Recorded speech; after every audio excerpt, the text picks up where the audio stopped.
You're very right in saying that there has been an impact. It'd be foolish for me to say there hasn't. The good thing about the Royal Gibraltar Police is we're very good at reacting to incidents and moving forward. And I think what we've done is implemented systems and processes in place to ensure that the Royal Gibraltar Police functions as an effective police force that we are. It was an impact on the organisation simply because seeing the top man leave the organisation as quick as he did was difficult for us to manage. But I'm extremely proud of the people of the organisation to have lived up to what we required from them to take the organisation in the direction that we needed to be going. A major incident that happened during Mr McGrail's time in post was the fatal collision at sea in March in which 2 people died. This is now under investigation by the Met Police.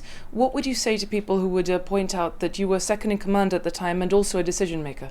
Absolutely, I was a decision maker. I am a decision maker, as is every other member in this police force. One of the things that we promote in our organisation is leadership. So every member from constable up is a leader.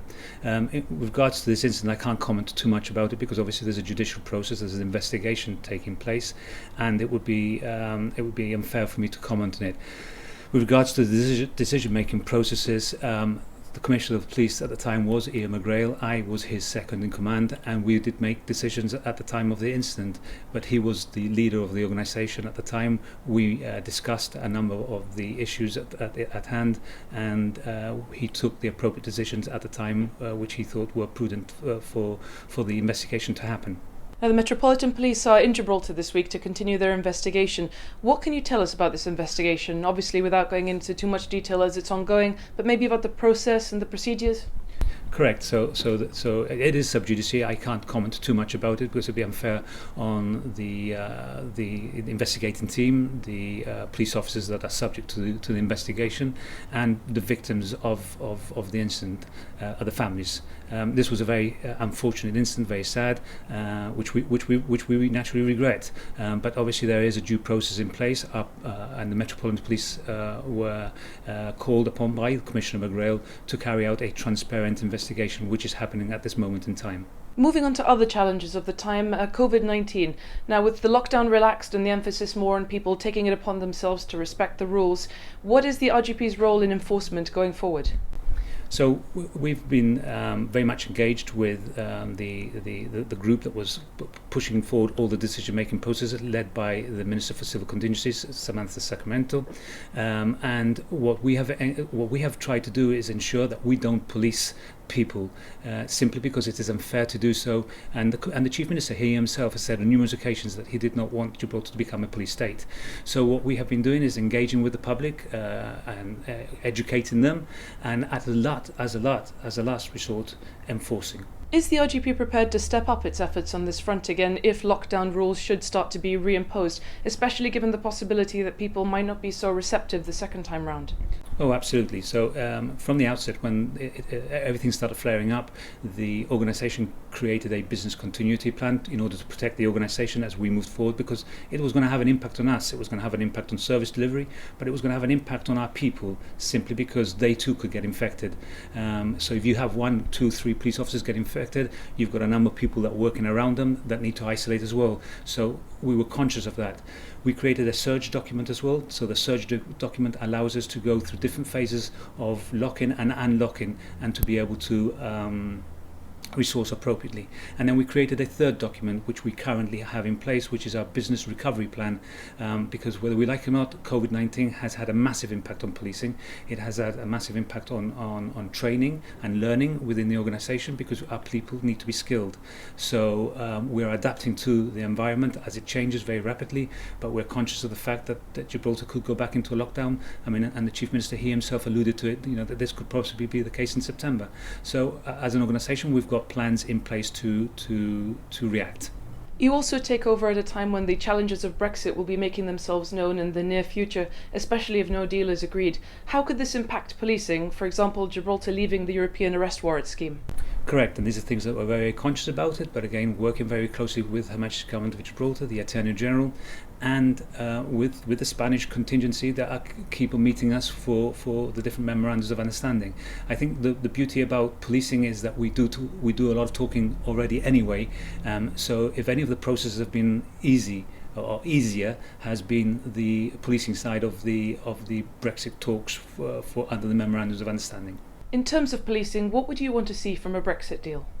Quite honestly, I would wish no change, and I would wish that the only changes there are is to improve what we currently have. That might not be the case.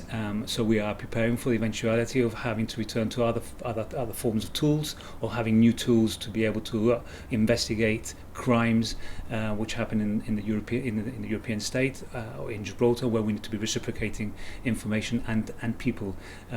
We're very alive to what's actually happening, but we are dependent, very dependent on processes. And what I don't want Gibraltar to be, and I've alluded to this before in the past, is that, and certainly my predecessor has, and the predecessor to him, Eddie Yomi, was that we don't want Gibraltar to become a state which facilitates crime or criminals escaping from other jurisdictions.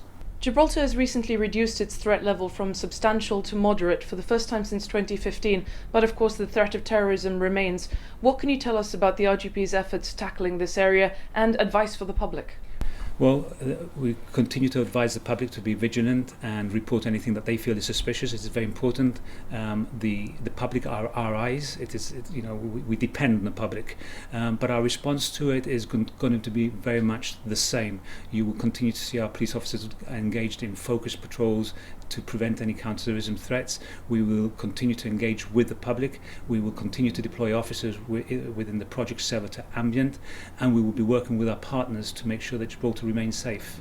Another ongoing area of concern in Gibraltar and the surrounding area is drugs and drug smuggling. How do you see the situation at the moment? Are things improving or worsening? And what will the RGP be doing to tackle this, together with other law enforcement agencies both in Gibraltar and across the border?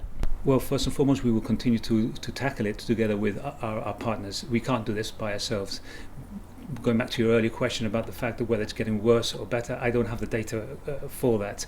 But what I can say is that our officers working in a very dangerous environment. We've consistently said this, and we appreciate the good work that they do out at sea, particularly in the fight against drugs smuggling across the Straits of Gibraltar.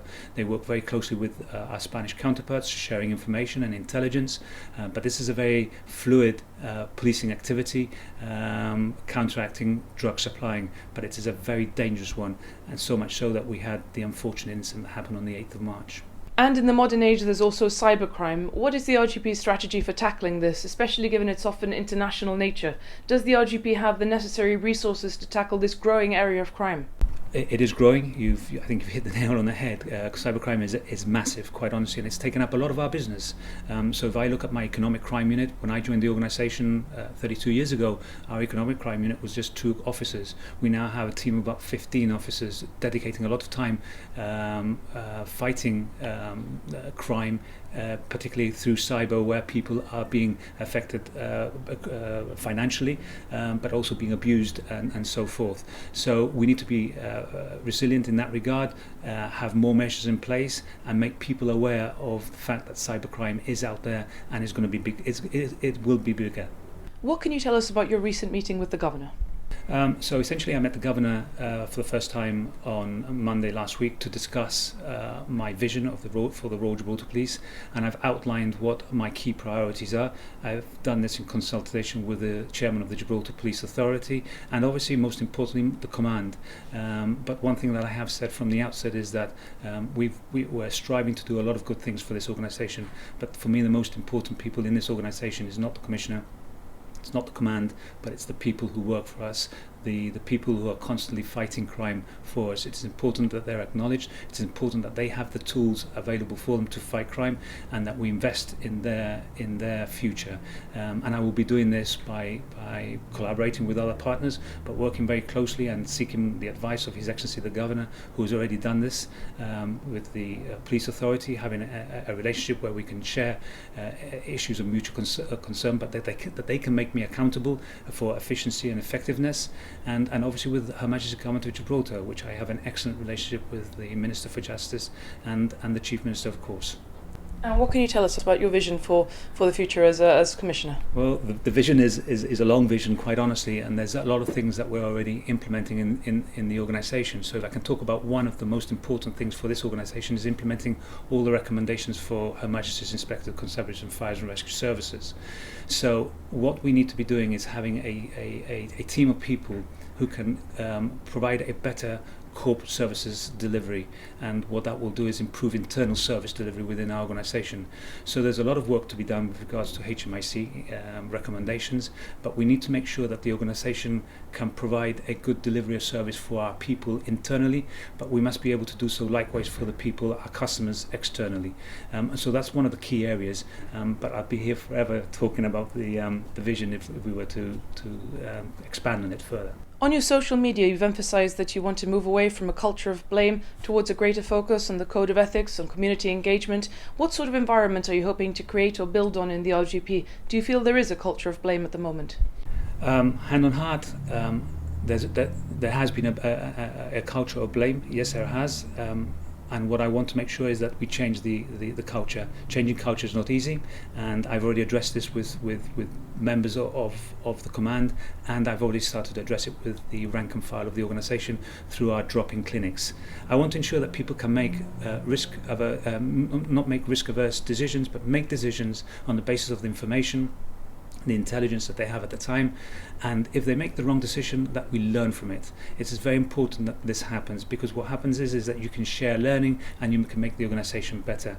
So we need to rid the organisation from any form of blame. It has featured before in the past in the surveys conducted by our Gibraltar Police Federation, and it's something that we've tried to address, but I think we need to be putting more effort towards it. And I would say equally of the perception or the belief that there is bullying in this organisation. I want our people to identify any issues of bullying, challenge inappropriate behaviour, and feel that they've got the support from the command. It is something that I am determined to root out. And finally, what has it meant for you to become Commissioner, following in your father's footsteps? Christina, it's an absolute pleasure. It's something that it's been a great honour for me. My father was extremely proud of me when it happened, and so was my family. But I think it is more important that we concentrate more on the people of the Royal Gibraltar Police than myself. I'm the figurehead. Yes, I'm going to be leading the organisation, but I'm going to be steadfast in supporting my people, because if we look at a pyramid, yes, I'm at the top, but I want to inverse that pyramid and make the people who are at the bottom the important people in this organisation, because they are the ones that are committed, they're the ones who are dedicated, and they're the ones that are going to be striving to do the things that we need to be doing to keep Gibraltar safe and deliver a policing which is one of excellence.